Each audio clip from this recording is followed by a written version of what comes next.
Alright guys, may panibagong update tayo ngayon dito sa ating reaction video ni Rob Trip. Hawaan ng ubot sipon sa evacuation center. Binabantayan na ng DOH. Ito ay binabantayan ng Department of Health ang posibilidad na hawahan ng ubot sipon sa mga evacuation center, lalo na sa mga batang evacuee. At ito ay tiniyak ng DOH na sapat na medical check-up, monitoring sa gitna ng malamig na panahon at dinagsa sa evacuee.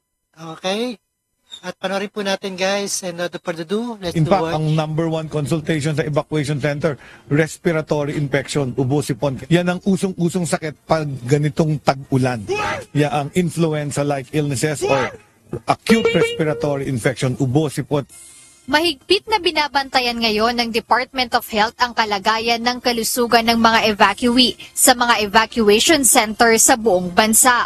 Ayon kay Health Secretary Teodoro Herbosa, isa sa mga pangunahing inaalala nila ang posibleng hawahan ng mga sakit lalo na ngayong tag-ulan. Hindi pa man nila nakikita sa ngayon ang pagdami ng kaso ng transmission. Lalo sa mga evacuation center, hindi nila inaalis ang posibilidad nito lalo na sa mga bata. Paliwanag ng Ayan, ingat-ingat sa mga evacuee, lalo na sa mga may ubot sipon, lalo na magkahawa-hawa kayo dyan. Madaling dapuan ng ubo at sipon ang mga bata kapag ganitong panahon. May cycle yan. Usually, kaka-evacuate pa lang nila, mga 2-3 days pa lang yung karamihan doon. So, ang hawahan yan, may incubation period. Ang una talaga, ang respiratory infection, karamihan sa mga bata. Hindi rin aniyang maiiwasan ang hawahan dahil ang ilan sa mga evacuation center ay siksikan na. Kaya bilang tugon sa sitwasyon, tiniyak ni Secretary Herbosa ang pagkakaroon ng clinic sa mga nasabing lugar. Talagang nandoon lang sa gym, magkakatabi, o pwede talagang magkahawahan. Tama, pati si Presidente napansin yon na yung mga bata kalat-kalat. So ang advice namin, magdi-distribute kami ng surgical mask at yung merong clinic yan bawat evacuation center. 24/7 yung clinic. Pinagtutulungan namin ng LGU at ng... Ayan, lalo na sa mga matatanda na may mga sakit dyan. At baka magkawaan nga ng lubusan. National Government Regional Office para may doktor at nurse lagi yan. Mga 1,000 plus nurses and doctors ang dineploy namin para sa mga LGU. Bukod pa sa ubot sipon, naghahanda na rin ngayon ang DOH. Ayan, lalo na sa ating lugar, mga baha. Sa posibleng pagtaas ng mga kaso ng leptospirosis. Kaya nagpaalala ang ahensya sa publiko na huwag gumamit ng doxycycline na walang reseta.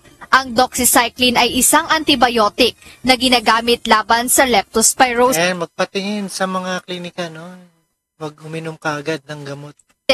Paliwanag ng DOH, kapag mali ang pag-inom, maaaring mawalan ito ng bisa laban sa mga mikrobyo at maging mas mahirap gamutin ang simpleng impeksyon. Ayon kay Secretary Herbosa, nakadepende ang pag-inom ng doxycycline sa exposure o risk level ng taong nalubog sa baha. Kaya mas mabuting magpatingin sa doktor para sa tamang reseta. Ayan ang tama, magpatingin sa doktor sa agarang gamutan Sa pag-inom ng antibiotic na ito.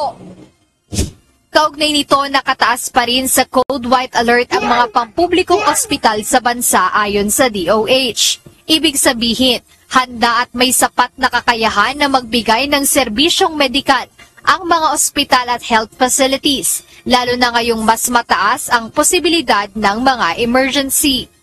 Very important ito nangyayari ngayon kasi multiple sites, hindi kagaya ng isang bagyo, nasa isang pot. Alam namin yung mga maghahanda dito. Merong southwest monsoon, meron tayong Emong, meron tayong Dante, tapos iba-ibang lugar. Tapos meron ding areas na binabaha because of rainfall in some other area. Jed Naracino. Alright, ayan, napanood natin at napakinggan dito sa ating UNTV. At hawaan ng ubot sipon sa evacuation center, binabantayan na ng Department of Health o DOH. Alright, maraming salamat sa inyong lahat at panonood at pakinig dito kay Rob Trip. And see us again the next one. Peace out.